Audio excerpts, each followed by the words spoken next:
पुराना ब्लाउज रू आमे माप नहीं पेपर कटिंग करिबा तापरे जाई पेपर कटिंग को आमे साड़ी कपड़ा रे पकई कटिंग करिबा। देखंतु लंब जेतिकी अछि आमे बैक साइड मापुचे एटा लंब जेतिकी अछि गोटे इंच अधिक आमे एठी एम्ति लिखि दउछे हला। तापरे एबे आमे अंटा मापिबा। देखंतु बॉटम पट्टी को एम्ति छाडी दबा आ एम्ति गुले हिसाब रे आमे मापुचे। देखंतु एबे आमे खाजा पट्टी को धरिबा। देखंतु 40 एम्ति 40 लिखि दउछी एठी। तापरे हमर कांध केते अछि चेक करनबा। कांध अछि 3 इंच। एबे हाथ लंब आमे देखिबा। हाथ लंब होची 7। तापरे हाथ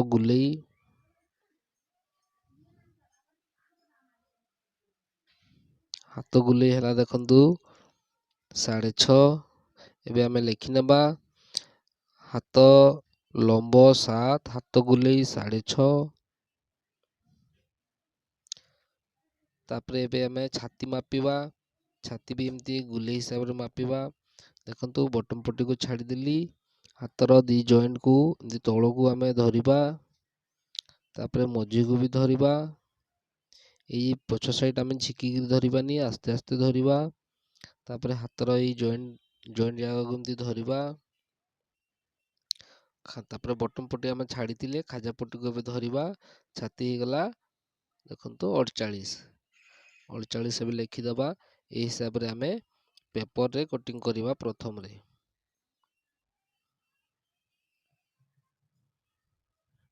देखंतु न्यूज पेपर समस्त पाखरे थिबो सेमती न्यूज पेपर यूज करिवे। एथि पई एक्स्ट्रा खर्च करिवे नाही।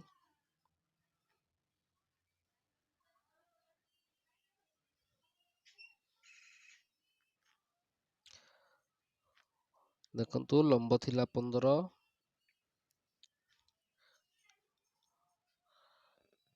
लंब अछि 15 गोटे इंच अधिक नेले 16 रे एम्ति चिन्ह दबा। अंटार चारि भागर गोटे भाग 10 रे चिन्ह देले टेकिंग पई गोटे इंच 1.5 इंच लूजिंग। ओके देखंतु तापरे छाती रो चारि भागर गोटे भाग तापरे एक्स्ट्रा लूजिंग। ऊपर गार रो तळको 7 इंच रे एम्ति चिन्ह दबा। छाती जेहेतु 48 अछि देखंतु एम्ति सीधा कर दबा। तापरे एम्ति सीधा गार आमे टाणी नबा। छाती जदि 48 थिबो ताहले 7 इंच नबा। देखंतु एठी आमे एम्ति चिन्ह दे दबा फिटिंग आ एक्स्ट्रा पई। एई जगह रो भी आमे एम्ति 7 इंच रे चिन्ह दबा। एठी भी 7 इंच रे चिन्ह दबा। एम्ति 7 इंच रे स्क्वायर बने नबा। तापरे सीधा गार एम्ति टाणी दबा। एई गार को गार मिसे दबा। तापरे हमरो नेक केते डीप अछि आमे चेक करनबा। देखंतु पछपट्टी हमरो छाड़ी एतिकी हला माने नेक डीप बेसी नाही। तेणु आमे जेमती अछि सेमती ही रखिबा। देखंतु तळे ऊपर जेते 1.5 इंच भितर को रखिली।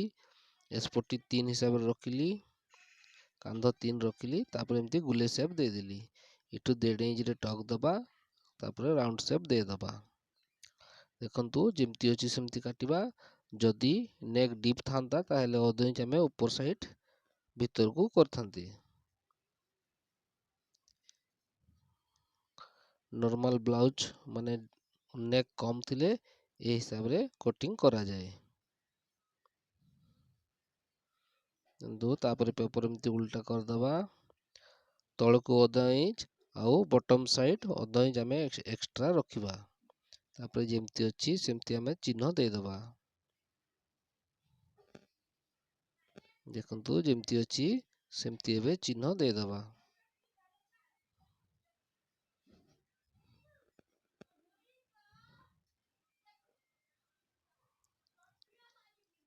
ए जगह रे चिन्ह दे दबा। तापरे बॉटम पट्टी केते अछि आमे चेक करनबा। बॉटम पट्टी अछि 8.5 8 रखिबा।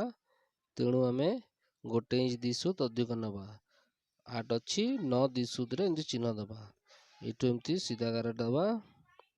एठू टिके भीतर को एमती रखिबा आउ चिन्ह दबा। एठू गोले शेप दे दबा। तापरे ଦେଖନ୍ତୁ ଏଇ ଜାଗାରେ ଆମକୁ ଅଧ ଇଞ୍ଚ ଭିତରକୁ ରଖି ଏମିତି ସେପ୍ ଦେବାକୁ ପଡ଼ିବ। ତାପରେ ଯେମିତି ଅଛି ଆମେ ସେମିତି ଏବେ କଟିଂ କରିନେବା।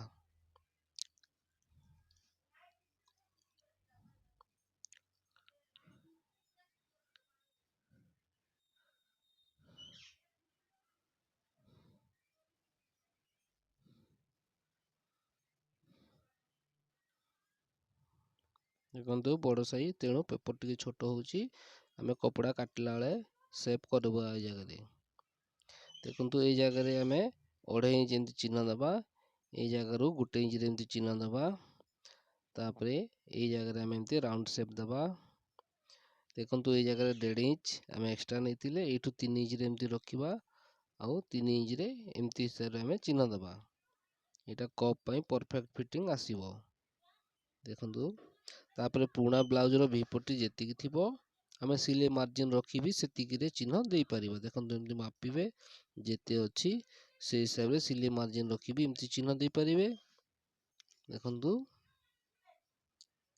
ଏମିତି ହିସାବରେ ଚିହ୍ନ ଦେଇପାରିବେ। କିମ୍ବା ଛାତିର 4 ଭାଗରୁ ଗୋଟେ ଭାଗ ଏମିତି ରଖିବେ। ସେଇଠୁ 1 ଇଞ୍ଚ ତଳକୁ ରଖି ଏଇ ଜାଗାରୁ ବି ଆପଣମାନେ ଏମିତି ଦେଇପାରିବେ ଭିପଟି ଲାଇନିଂ। ଦେଖନ୍ତୁ ଏମିତି ଦେଇ ଦେଉଛି ଏବେ ମୁଁ।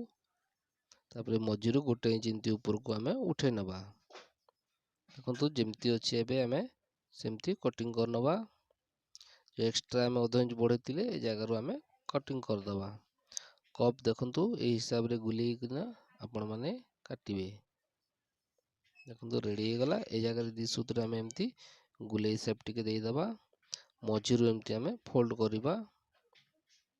ଦେଖନ୍ତୁ ଏମିତି ସିଧା ପେପର, ସାମ୍ନା ପଟେ ଏମିତି ସିଧା ରଖିବା। ଏପଟେ ଏମିତି ଆମେ ଦେଖନ୍ତୁ ଗୁଲେଇ ସେପ୍ ଦେଇଦେବା। ଆପଣ ହାତରେ ବି ଦେଇପାରିବେ। ଏଇଠୁ ଆମେ 2 ଇଞ୍ଚରେ ଚିହ୍ନ ଦେବା, ତଳ ସାଇଡ୍ 1.5 ଇଞ୍ଚରେ ଦେବା, ମଝିରେ ଏମିତି 1 ଇଞ୍ଚରେ ଚିହ୍ନ ଦେବା। ତାପରେ ଦେଖନ୍ତୁ ଏମିତି ସ୍କେଲ୍ ନେଇଯିବେ। ଦେଖନ୍ତୁ ଏବେ ଆମେ ଏମିତି ତଳ ସାଇଡ୍ ବି 1 ଇଞ୍ଚରେ ଚିହ୍ନ ଦେଇଥିଲେ ଏମିତି ଗୁଲେଇ ସେପ୍ ଦେଇଦେବା।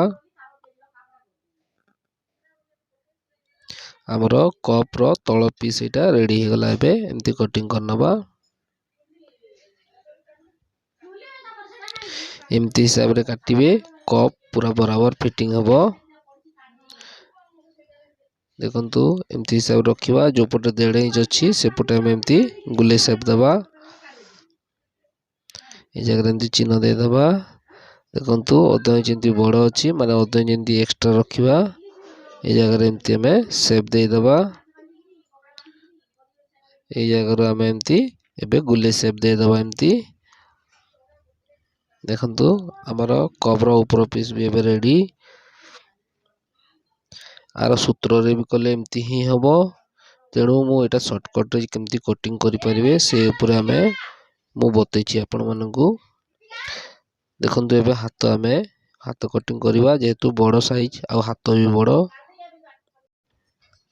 ଦେଖନ୍ତୁ ଏଇ ଜାଗାରେ ଏମିତି ଅଧ ଇଞ୍ଚରେ ଏମିତି ଚିହ୍ନ ଦେବା। ଏଇଠୁ 7 ଇଞ୍ଚ ପ୍ଲସ୍ ସିଲେଇ ପାଇଁ ଏଇଠୁ 3 ଇଞ୍ଚରେ ଚିହ୍ନ ଦେଲି ଏମିତି। এই ଜାଗାରେ ଏମିତି ସିଧା ଗାର ଟାଣିବା। ଏଇଠି ବି ଟିକେ ଟାଣିଦେବା ଏମିତି ସିଧା ଗାର। 6.5 ଅଛି ଗୁଲେଇ ଏମିତି ଚିହ୍ନ ଦେବା। ଏଠି 8ରେ ଚିହ୍ନ ଦେବା, ଯେହେତୁ ଆମେ 7 ନେଇଥିଲି ହାଲା ଲାଇନ୍, ତେଣୁ 8 ଦେଲେ। ଏଠି 3 ଇଞ୍ଚରେ ଚିହ୍ନ ଦେଲି ଏମିତି କ୍ରସ୍ ଲାଇନ୍ ଝିକି ଦେବା ଗାର। ଏଠି ଗୁଲେଇ ସେପ୍ ଦେଇଦେବା। ଏଇ ଜାଗାରୁ ଧରନ୍ତୁ 1.5 ଇଞ୍ଚ ଅଧିକରେ ଆମେ ଏମିତି ରଖି ଚିହ୍ନ ଦେଇଦେବା। এই ଜାଗାରୁ ଏମିତି ଆମେ ଗୁଲେଇ ସେପ୍ କରି କାଟିବା। ଆମର ହାତ ଏବେ କଟିଂ ରେଡ଼ି ହେଇଗଲା। ଏବେ ଆମେ ପଛ ସାଇଡ୍ ଦେଖନ୍ତୁ ରଖିକିରି ଏମିତି ଆମେ ଚେକ୍ କରିନେବା ହାତ ଠିକ୍ ବସୁଛି କି ନାହିଁ। ସିଲେଇ ମାର୍ଜିନ୍ ଛାଡ଼ି ରଖିବେ। ଦେଖନ୍ତୁ ହାତ ବରାବର କଟିଂ ହେଇଛି ଆମର। ମଝିରେ ଏମିତି କଟ୍ କରିବା। ସାମ୍ନା ପଟେ ଯେଉଁ ରଖିବା ସେଇଠି ଏମିତି ଅଧ ଇଞ୍ଚ ଆମେ ଏମିତି ଡାଉନ୍ କରି କାଟିବା। ଦେଖନ୍ତୁ ଏମିତି ରହିବ। ଏବେ ଆମର ସବୁ କଟିଂ ରେଡ଼ି ହେଇଯାଇଛି। ଯଦି ଭିଡ଼ିଓଟି ଆପଣମାନଙ୍କୁ ଭଲ ଲାଗେ ତାହେଲେ ନିଶ୍ଚୟ ଭାଇକୁ ସପୋର୍ଟ କରିବେ, ଲାଇକ୍ ସବସ୍କ୍ରାଇବ୍ ନିଶ୍ଚୟ କରିବେ।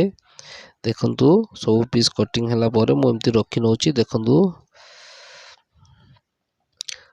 ଏବେ ଆକୁ ଆମେ ଏମିତି ରଖିବା। ତାପରେ ଦେଖନ୍ତୁ ଚେକ୍ କରିନେବା। ଦେଖନ୍ତୁ ଏଠି ଅଧ ଇଞ୍ଚରେ ଏମିତି ଚିହ୍ନ ଦେବେ, ଯେଉଁଠି ସିଲେଇ ରହିବ ସେଇ ହିସାବରେ ରଖିବେ।